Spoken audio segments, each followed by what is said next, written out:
siyatsho sithi Isintu Sami siyabisayidwa siyabona iphake uprofessor udokotela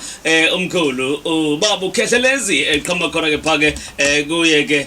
umkhulu madoda zithi izinto ke aziphethe namhlanje bese emazweni kuninzi qala imbulise kuqala Dumandumane dumela sezizweni isihlahla somdlebe nondela mzimba bejembeje mfazweni empandla hliziyo zamadoda ebomvu nabasetete nabasenyimba nemkhonto kwazigazi intaba ikhala manzi dictionary intaba yithithi umndeni ngibingelele kubalaleli bonke bezwi Lomzansi umsakazo ohamba phambili 98.0 FM feel the difference basho kanjalo izwa umehluko basho kanjalo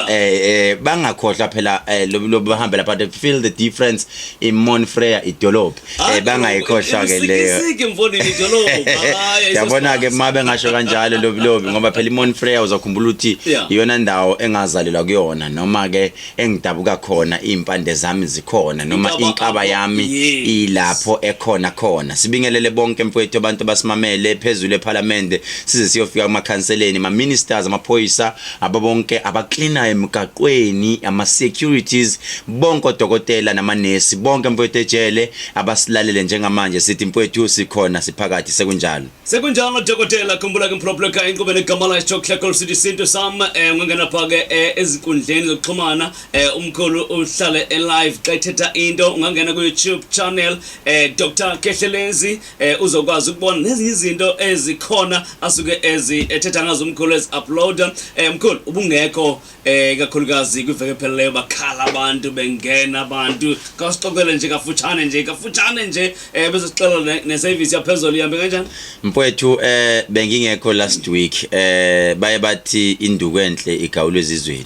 bethi futhi inyanga eqotho inyanga engathi mayelapha ibihlalithi yona nyaganya hamba ngehlathi ngiyofuna umuthi khona la uyaphuma uhamba uhlangana namakhehle uhlangana nezalukazi uqoqa imithi uyihlanganise yonke bese unika abantu lento abasuke beyifuna bengekho ke mfowethu bengisemazweni ngihambile ngibuye ngishile ngimnyama ngene emahlathini ngihamba ngifuna izinto ngitholile imithi khona mfowethu yonke into ikhona the service was great amazing izolo sibonge kakhulu emtubatubo mama besithelo sika Jehova all the branches bebekhona behlanganyele emtubatuba beholwa uLady Ash uMazulu ebekhona laphana ebahola emtubatuba under ibranch isithelo sika Jehova nayizolo iMMI bekunzima kakhulu zokhumbula ukuthi every Sunday sisonta laphana ekseni from 7 o'clock ekseni kuze kuyoshawa 11:30 sisuke sikhona eDurban Music School na next week sobe sikhona sinenkonzo enkulu kakhulu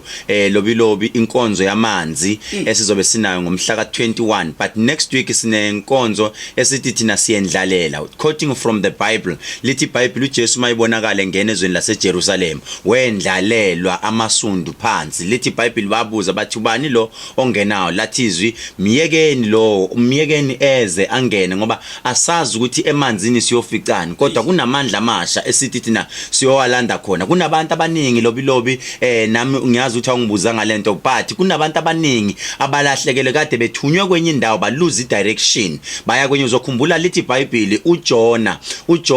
iBhayibheli lithi wayithunywe eNiniva waqonda eNtalashishi lithi iBhayibheli wagibela emkhumbini uthese emkhunjini kwafika umoya omkhulu owanyakazisa kunomuntu oshade nomuntu wrong okwakungamela ashade naye kodwa wangena ngoba eyela imali wangena ngoba edubula lo muntu kakhulu wangena ngoba lo muntu eyiskora wangena ngoba lo muntu ehlonishwa kunabantu abangena emshadweni wrong hayi ngoba bebeqondile ukungena kulo mshado kodwa bangeniswe izinto kanti akumele ukuthi mawuyongena kwi relationship noma uyongena emshadweni ungeniswe into lithi iBhayibheli uJohn uthe mayisemkhunjini wafikelwa buthongo wezela walala uthe mayilele kufika umoya isivunguvungo esikhulu imagine usungenile emshadweni bese kuvuka izinto kanti vele beungathunywanga la umuntu kwakufanele ushade naye kwakufanele ushade nomngani walomuntu onaye kodwa inkinga ngoba bekayiboss yena uoverpower umngani umuntu onganalutho ngoba kunomuntu ofike waphuca intombi bamphuca ngoba kanayo ipower wagcine seyoshada naleyo ntombazana kanti yena benganayo ipower kuyilwela lithi iBhayibheli uJona makufika umoya omkhulu badideka bonke emkhunjini ngoba umkhumbo usufuna ukuwa phansi bayamvusa bathi ulaleleni na awuboni ukuthi sesiyapha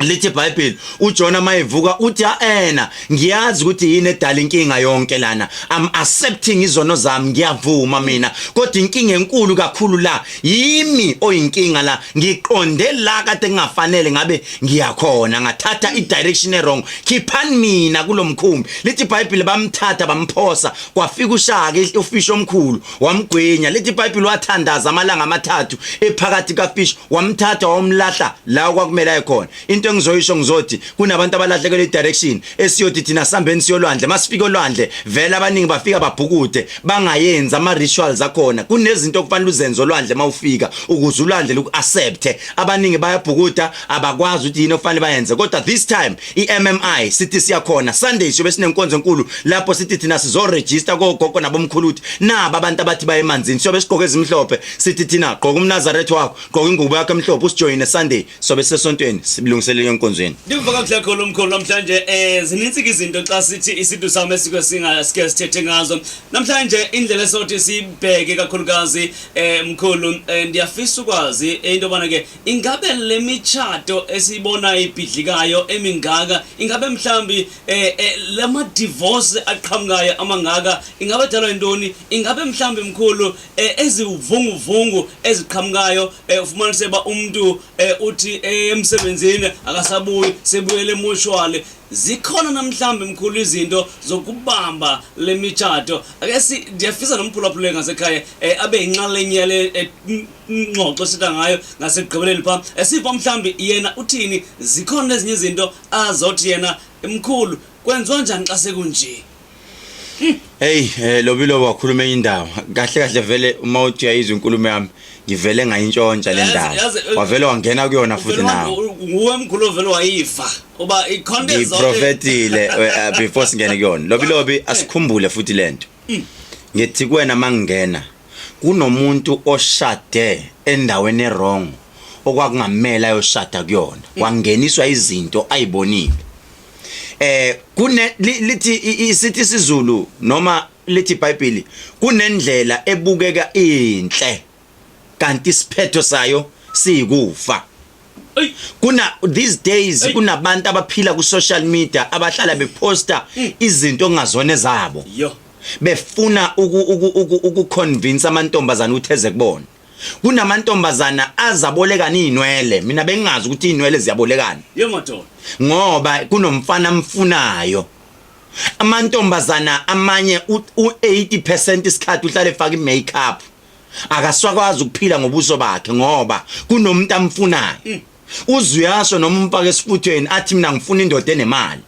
kudala thina besazi amantombazana athi mina ngifuna indoda ezowakha ezongakhela umuzi ngifuna indoda ezohamba yolobola ekhaya ukuthi sitala sidleni na indoda anginankinga kodwa umfazi wayithathela ukuthi azowakha umuzi phela ukhumbula ukuthi mawuthatha umfazi wawungathatha umfazi ozothatha imali kodwa wawuthatha umfazi ozokwakha isibongo sala ekhaya ozonwebe icele exactly lobilobi kunabantu abangena emshadweni hayi ngoba bengeniswe imali uNkulunkulu besethi le mali ake ngiyiphuce ngibone ukuthi uzohlala yini ethi mayiphuca imali intombazana ibisiphuma ngesango ngoba vele ibingazili ukuzoshada kodwa ibisemsebenzini umuntu wesifazana ukwazi ukupretenda for 3 years ngoba ehleli ethi ngisemsebenzini kunalento engiyifunayo athi mayiseqedile bese phuma yahamba kunendoda ekwazi ukuhlala nomuntu wesifazane ingamthandi kodwa ibe yazi kahle le ndoda ukuthi lo wesifazane uneminyaka u20 uneminyaka u45 mina ngineminyaka u20 anginanda abantu baze basho ngesilungu bathi age means nothing kodwa love matters kodwa uyazi le ndoda ukuthi vele mdala unethanga elilingane nekama wami kodwa ngoba uyanginika imali ngoba unayo yonke into unamandla uphethe usesikhundleni esikhulu let me stay ahlale endaweni enjalo abantu abaningi mfowethu ubona bephethwa ama depression noma befa usuke uyitshela ukuthi lobilobi wena usemathandweni kanti lo wesifazana akekho thandweni usemsebenzini it is always opposite wena usethandweni yena usemsebenzini isikhathi esiningi amantombazana amalanga athi sisemgwaqweni siyasebenza when uzongena nosisi kanti yena kangenini ushayo idepression yolala esibhedlela abantu banyini bathi no uloyiwe noma kanti awuloyanga kanti siphinde siyibheke futhi ngapha okay kuyakwazi ukuthi intombazana isukume ize Khehlelezi ifike ihlale phansi noKhehlelezi ithi baba ngicela ukukutshela iqiniso ukhona umuntu engimfuna usebenze ezweni Lomzansi bathi ulobulobi impela siyantshontshana kodwa untshontshaneni kwethu ngifuna sale sebambeka ngingenze njani bese ngithi mina mntanami kuyofanele uhambe uyofuna imali athi baba nginankinga if it means kufanele ngiye ebank ngiyofuna uloan ngizokwenza lokho ngithi mina uzokhokha makuthi uyolobola athi impela baba khipha konke angisena nkinga ngizokhipha konke uthi mayethethi azifake inhlanga afake idliso ayenze yonke into ebese eyiwina kanti futhi namadoda kunamadoda njalo athi mkhulu mangimthinte ngesandla ngifuna impela ahlale ephupha mina ngifuna impela ahlale bona mina yonke into athi mayibamba amanzi waphuza ezokunuka mina mina mayikhiphile imali yami ngizokwenza lokho kunamadoda angene namantombazana kanti ebemshaye ngomuthi Yemana, uyayivake ngomphulaphula ekhaya sizawube sivena ngalokuqala ku 0604807164 0604807164 mkhulu kunemizi ebhidlikileyo nyana lenthetha ngayo into ekhona and umthi uyasebenza mkhulu lobilobi umuthi uhloniphe yabona masikhuluma nganto bathi amandebele bathi isigodo sihloniphe isigodo siyadliwa futhi umuthi mawuzowudla awumemezeli uphume bese uthi mina ngulobulobi ningibona nginjena bengigquma bengenza njani umuntu wesifazana ohlakaniphile noma indoda ehlakaniphile ingene ebhodweni idle besivala umlomo ebesivala umlomo iphushela ithi mayihlangana nabantu bekhuluma ukuthi ivalele umlomo nje ikhulume ithulele ikuphela igijimiye enyangeni nayo iconsult ingene ebhodweni yenze lento okuthiwa yenze besivala umlomo bese isigodo siyayikhulumela asemthathe mphulaphula ekhaya siva mhlambe ngabuthini kwizwi Lomzansi siyakubulisa mona ekhaya sikhona kunjani tata sikhona mfowethu unyusele nje lizwi sikuve kahle kakhulu tata okay akhuluma nombanjwa mfowethu awungaze ngathokoza lento angibikela kuyona kulobhuthenela lapho ngizwa ngaphakathi ake ngithanda ngisiza manje ngendlela engxaki engakhona apho kahle wami khulume kamnandi ungishare number manje isho kahle ungayijazi ngizothatha sixoxe ngiyabonga ngizoyishiya baba inamba ulungisa ipen nephepha ngizoshiya cishe ezintathu awu ngifuna ukusiza manje ngixaye kakhulu ngasenza umkhulu kambanjwa ngixaye ngale ndlela ethi usathanga ngizomsiza ngizoyishiya inamba baba inamba zalapha kwami ziwu24 hours ngisho mawuvuka ebusuku uphupha kambe uthatha ifoni yobanjwa ubena zomsiza ngizwasekazini mina ngiyabonga mfowethu ngothatha nami Thank you. Danke Nkosi kakhulu siyabula siqhubeke phambili sibheke ubangibani simfumanayo kwakhona phake emncebeni ku 0604807164 bona ekhaya siyabulisa. Ukwizwi Lomzansi bona ekhaya.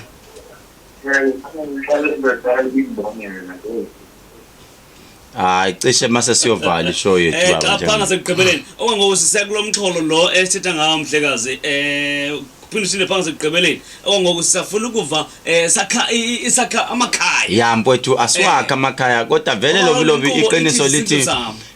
insizwa nakudala kwakufanele ukuthi uphume uthi noma usuyitholile intombi mawuyimisele ngayo bese kuba nezinto ohamba uyothatha inqumo bese uhlala phansi uvumelana nekhehle lidala noma leli khehle bese liyakuthatha lihambe nawe kumuntu isikhathi esiningi umkhulu wayengakuthatha hambe nawe wayiphuma yena ebese ethi nginendodana engifuna ukuthi kanje ngoba esuke sebonile ukuthi cha lo mfana ngiyambona ukuthi userious ngalomuntu kodwa manje akufanele ukuthi mawunika umuthi owenze intombini eziwu6 hayi enqobeni sekubulisa mona ekhaya niyaphila futhi Tom sikhona kunjani siyaphila futhi wami ungiwa la reservahile futhi babi ngiyabulisa nakubaba la amen baba kunjani ngiyaphila baba Nkosi yami nami baba ke ngitake ngijulise ke ngizwe ukuthi njengomhlali nje lendike ngishusho zilwane la emjondolo sigijime phezulu kwemjondolo nje mambiza ngithi awushembe Nkosi yami ayabesabonakala uma ngathandayo angazi ngabe ngixoxe kanjani lapha kula indaweni yethu singabahlali asenze kanjena baba ngicela ukuthi inamba yami ngizoyibiza egcineni siyobe sesiyaxoxa ke noma ngiyobe useyafika lapha ekhaya kwami sibone ukuthi yini singayenza baba kodwa ngithemba ukuthi sizoyinqoba lempi yakho yebo baba siyabonga kakhulu indawo qala baba ngicela ukubuza indawo le ohlala kuyona wayithenga kubani Indawo ide yemjondolo nje lokuzana ngoba silathi ngofuna amadofo la eThekwini. Imake bese ngithi mina wayithenga kubani noma kwakuye kabani ngoba phela ufikanga naye eThekwini kodwa kunomnikazi wayengeyakhe. Ekamasipala. Yazi kodwa sizoxoxa baba. Ukhona umuntu engizokubizela ngegama wethuke owafika naye engathi uzovakasha engathi uzofaka umthandazo thizeni kodwa ngizokuxoxela. Yebo baba ngijabula kakhulu. Amen. Kakhulu siyabulela kulocala 06048071164 06048071164 kanti umkhulu uhlala live page la klika Facebook nyanga yodumo mzo ngi live njengamanje futhi page la I should nami ndiyabonisa enqobeze kulisa okay asiqhole phambili sibheka mhlambi siyakuliphicala na kanjani ke khoqo Monday every Monday sihlala sikhona from 7:30 kuya lapha na ku 8 o'clock siphinde sikhuluma iqiniso bloblo akulona ihlazo lokuthi umuntu esifazana asukume athi uyofuna umthi wokuthi naye agcine senomzi wakhe kodwa qaphela umuntu esifazana ekufuneni umthonjalo okokuqala yenza lento ngesilungu esiyibiza ngokuthi it's a self-introspection la oqala uyihlolisise wena ngoba ungasukuma uyofuna umthi ukhehleleze nawo impela ngikunikele izinhlanga ngikunike lento ngikuyalela ifamasi yami ngithi hamba ye407 Salmon Grove uyoyithola lezi inhlanga bakutshela ukuthi uzoyenza kanjani uthi wena lento ayisebenzi kanti uhlulwe ibehavior iattitude yakho ayikho right umuthi omkhulu odlula yonke into ave inzima kakhulu into okuthiwa inhlonipho nempatho ngoba umuntu esilisa ukuza decide yonke into ayenzayo uqala bheka inhlonipho uya ngokuthi umuntu esilisa mawufika kuyena aqala ufika umbheka ukuthi ukhuliswe kanjani omunye umuntu umthole umkhaya ethi mayilala ethi mina ngibelieve ukuthi ibudget yami enyanga ngidluphuthu ungafika umshintshe ke wena uyomfaka kuma restaurant ngoba uzobona ukuthi la angithatha umuntu ozowakha kodwa lo muntu uzongidestroy so qala umread umuntu wakho mawumthola otshwaleni right ke ibaniso otshwaleni but inciphisana ibill ene futhi uzama ukuthi ngeke phela kube sibe nomuzi otshwaleni akukaze kwaba nama results wase clubini iclub kahle kahle abelungu babeyenzela indawo yokurelax ngama weekend futhi nako isikhathi esiningi yayisheshe ivale maybe ngabo 9 bese nihambe endlini but manje sekuya misuswa laba bakithi sebevala ngo7 ekseni uzungaboni phela yewe visible uyitshekile hey madoda izibuyitshekile mhlambe nje buye ngekho iqhawukile exactly yazi nje lokho ngathi uyahamba nawe kulezi ndawo hayi alright say mkhulu mhlambi kuba nezinto ezibe khona ndiyathanda xa sekuphela unyaka nje ikakhulukazi ema-pharmacy ngicela sibakhumbuze ikakhulukazi osilay queen abantu bazogoduka baye emakhaya abantu bafuna ukuba bahle bachachambe zikhishwe zonke inko ake sikusho lobi maybe masingakhumbuza abantu uqala ngegama elithi slay queen imbiza leyo esathi masiyenza sathi yaduma kakhulu futhi angibona ukuthi khona imbiza esayishaya leyambiza esithi uslay queen kunabantu abalwayo uma bengayitholi izibe out of stock uma bethu Khehlelezi uthwele ngihleke kancane ngithi mina ngihleke kancane ngithi hawo Nkosi yami ungathola njani just imagine ye lockdown imbiza yami yayi 350 rand and ukhumbula ukuthi amabhodlela engawathengisa it's more than 2 million bottles times 350 rand am I not a millionaire usuyoyibalela ke wena angideserve yini ukuhamba ngeFerrari ngiyadeserve lapho yabo bese umuntu omnyama abuya athi mayibona umuntu omnyama wakubo ehamba ngeLamborghini athi vele uthwele akhohle ukucalculate ukuthi lo muntu udayisa into yesintu esiza lo wanahamba uxoxela lo abuya athenge nga5 abanye bafuna ukudayisa ngakubo namanje ngisenabantu aba-order slay queen uslay queen umuntu oxakekile othi umshado wami uxake mawufuna uqeda izinkulumo endlini hamba uthenga uslay queen mawuthenga uslay queen mawusaba ukuthi imbizo uyayiphuza ibe engathi bitter ideshe ngamanzi uphuze ebese uhamba endodeni yakho noma uhambe kumakoti wakho uyobuya ungitshele wena uthi kwenzakalani the next week because lembiza iyawulungisa umshado uthanda ungathandi iyayilungisa ngoba kunabantu besifazana benenkinga yokuthi baphume i-discharge ngaphansi leyo nto akufanele umuntu wesilisa mawuthi umbatha naye noma uye naye ekamereni uthola ukuthi bekungathi bekunomnyade ngenile leyo nto it's a turn off umuntu wesilisa ucabanga ka u3 mayizolala nawo ugcina induku isiyawa kanti leyo nto kunamakhambi wakhona afika khuculule yonke into avale zonke imbobo kade seziluza aqinisa amabhawudi yile mbiza abathi uslay queen awuhambe uyizama mawuyizama bese ufuna insipho abathi umendo okay khona lapha ePharmacy ufuna into abathi umendo lamagama ngangiwaqamba ngoba kuneyinduku engangiyisebenzisa ukukhanda lezinto ebese uma bekushanga isichitho ngicela uthola into abathi maphindisela nje kukhona into abazokwenzela yona ePharmacy amaPharmacy akhona eGoli nje mawuya lapha neCCMA building kukhona i-Law Commissioner eMarshall Town uzoyithola iPharmacy kaKhehlelezi khona uye eMaritzburg e176 Peter Maries emva kwase Home Affairs ikhona ikhemisi kaKhehlelezi uye lapha eThekwini ku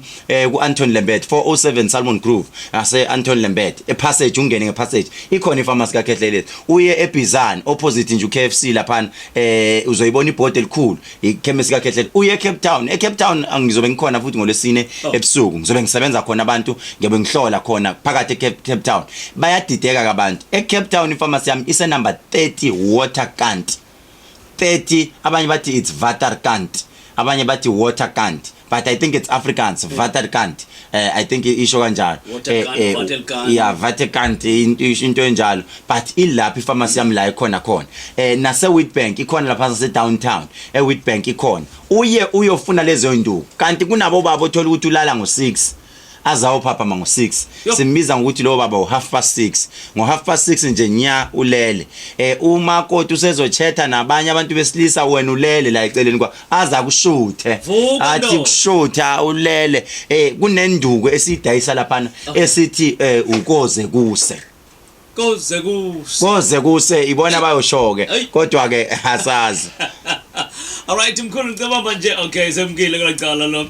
ndibona nje babini nje kuphela mkhulu namhlanje sike sive kuba bona bathini into nabanqolile abarike ubabhekele yona ngalo elixesha proper nkube igama la Khehlelezi City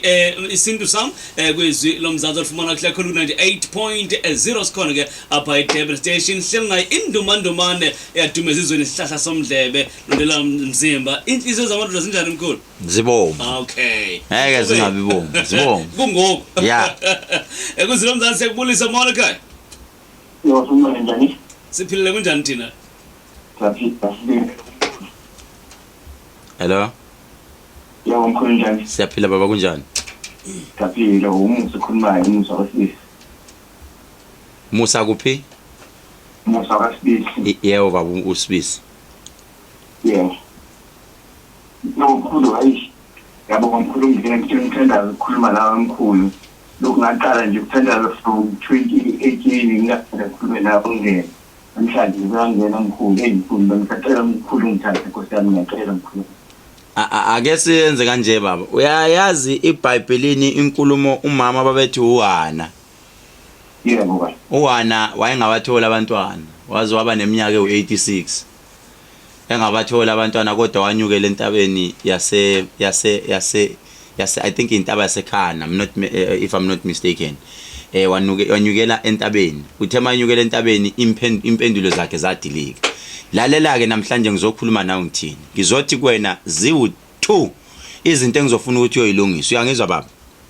yebo baba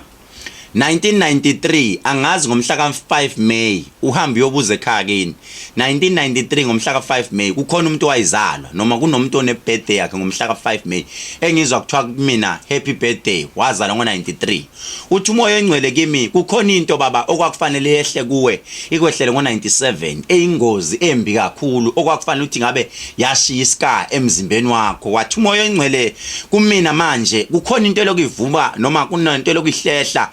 operation okufanele ugcine ngabe uyohlinzwa wena uyalashwa ngaphakathi. Yazi ngihlushwa ukuthi wena baba masiloko sithi siyathandaza la uyagula mawulokwe ugula nawe kukhona into kodwa ekubamba ezinhlungu phakathi enkabeni yakho iziyobamba izinso ngoba masiloko sithi sikhona la kukhona abantu abangavuka bakusebenzise mabekusebenzisa kube sengathi bagcina bayakutshinga kanjalo. Wena baba namanje uyindoda enenhlanhla futhi amandla unawo ngoba ikhona into ezawubuya kube sengathi iphakama njengedlozi njengomuntu ongazigcina uyothwasa wathi uJehova ebusuku ngizuboniswa mawulele wathi uJehova ukhona umuntu obuya njengomuntu ongathi uyisitha wathi uJehova ake uthule mawuzowenza izinto ngoba kukhona abantu abantshontsha ama-ideas wakho wena bekufanele ukuthi wena ngabe usuvula iCK waqambela inye igama uqamba into engathi inkampani yakho wathi umoya ngcwele izinto njengamanje ziloko ezibuyele emva awuphinde ukhulume nami ngizwe. Yebo mkhulu kunjani impela mkhulu kunjani impela lana nje bakuhlungi impela ngasengithola impela nje kakhulu impela kunjani mkhulu okushawa iqiniso. Uthi umoya ngcwele ngabe ngibamba idate kamhla ka5 May 1993 wathi uJehova kukhona into owayidla wena ngo97 wathi umoya ngcwele yathinta izinso kumanje wena uzogcina uhamba into ekuthiwa idialysis njengomuntu angathi namanje uyotreatwa izinso zakho ngoba ngizwe umchamo wakho ushisa kakhulu kodwa lento ibisiyo connect ezinsweni zakho uyakhathala wena masowume kakhulu njengomuntu ongacela isitulo uhlale phansi wathi uJehova kumanje yazi wena bhuti ngizunciphe emzimbeni njengomuntu angathi ungathi mawuhlangana nabanye ihlobo ezakugcina kudala zethuke zithi wancipha kanjani kwenze njani wathi umoya ngcwele ikhona into ekudlayo kancane emzimbeni wakho ngoba masiloko sithi siyalandela angazi baba ngihlushwa yinye into la ebuya kube sengathi yathinta uthi umoya ngcwele kukhona umuntu wakwadlula esimeni sasekhaya makadlula lo muntu ekhaya wadlula kabi kwangathi kodwa abantu bayaxabana banukana ubuthakathi wathi umoya ngcwele kunabantu ababambana ngezandla phakathi ekhaya angazi baba ukuthi ubani ekhaya kini odlule ngo2007 ngoba ngihlushwa unyaka ka2007 wathi umoya ngcwele angihlalisa abantu phansi bese ngathi khona into kodwa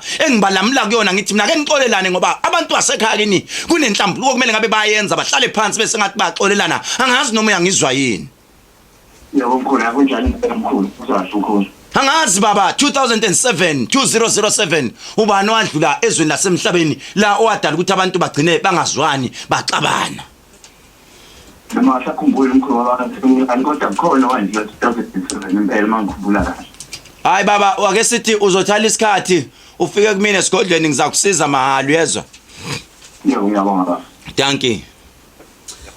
Okay, ngqhubele igama la Consultation ngelixesha Mzansi Talks sikhona apha ke xa sithi Isintu Sami apha kwiMzansi Talks mkhulu. Ndiyazi into bona ke abantu abaninzi for ama bookings for ukuthi bafike enkonzweni for inkonzo yamanzi as ushilo abantu abaninzi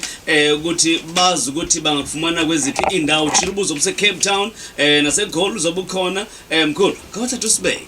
yanencuka cha nengcombolo ezithele lobi okokuqala ke sibonge abantu bonke abasilalelile kwizwi Lomzansi bangadinwa every Monday sihlala sikhona. Number 2 ngizobe ngise Cape Town this Thursday lapha ePharmacy yami ngizofika khona ngo5 ntambama kuyoze kube sebusuku ngiloke ngisebenza khona. Ofisayo ukuthi athathe umndeni wakhe azohlola noma kunabanye abantu mfowethu abafana noThomas abakholwa ngokubona othi umuntu mina ngiyithembi yonke lento yase radio ngiyafisa ukuthi lo muntu akangihlolela kama ungithola face to face yabona radio kunemithetho eminingi la kufanele singabiza amagama abantu senze hayi mawungibona live uzobona uzobhema ukholwe futhi uyosho ukuthi hayi ngiyabonga ngiphakamisa izandla uyosho futhi nawe mawunganamona uyobuya usho ukuthi hayi kufanele Khehlelezi bakuzonda uyayenza lento yakho waphiwe ekuhloleni ngiyasho ngithi officer ukuze Cape Town I will be in Cape Town this Thursday. If you wish to come and consult, you can call this number right now. Ungayifonela inamba ethi 061 488 10 14. Asiphinde futhi inamba yase Cape Town is 061 488 10 14.